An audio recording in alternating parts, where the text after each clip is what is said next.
Gold और silver में भीषण ब्लडबाथ जारी है। 6% 8% गिरा हुआ है लमसम। तो आखिर ऐसा क्या हुआ दीपावली के अगले दिन कि ऐसी गिरावट है, बताता हूं, लेकिन पहली बार आए हो तो फॉलो कर लेना। बहुत रियल इन्फॉर्मेशन आपको सिर्फ यहीं पर मिलेगी।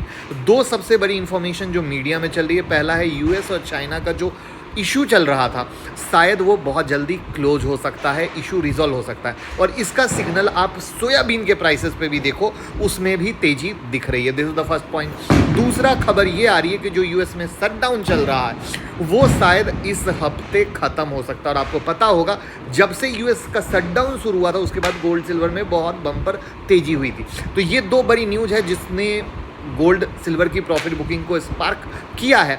और आपको पता ही है कि ऑलरेडी गोल्ड सिल्वर इतना ऊपर हुआ था, प्रॉफिट बुकिंग बनता था। वो तो जो लोग फोमो का शिकार होकर हाई पर खरीदते हैं वो फंसते हैं। तो यहाँ पर इसीलिए लगातार हम जितनी भी वीडियो बना रहे थे, जो भी रील बना रहे थे, हम बार बार कह रहे थे हाई पे जाके फोमो का शिकार मत होइएगा।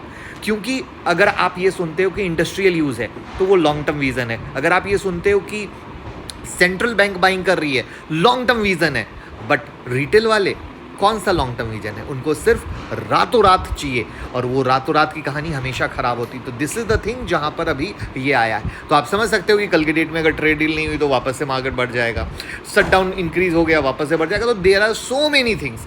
ओवरऑल कहानी है भैया, सतर्क रहें, सावधान रहें, और हाई पे खरीदते हैं तो फंसेंगे। वहाँ पर आपको अपना विज़न क्लियर रखना पड़ेगा कि मैं कौन हूँ, मैं किस लिए क्या करने आया हूँ। क्योंकि प्रॉफिट बुकिंग तो भैया ड्यू है, वो कभी भी कैसे भी आ सकती है। रील सच्ची और अच्छी लगी हो तो शेयर सबके साथ कर दीजिएगा, क्योंकि बहुत लोगों को रियल इन्फॉर्मेशन नहीं मिलती और बाद में वो परेशान होते हैं, अरे भैया ये क्या हो गया, हम कहाँ फंस गए।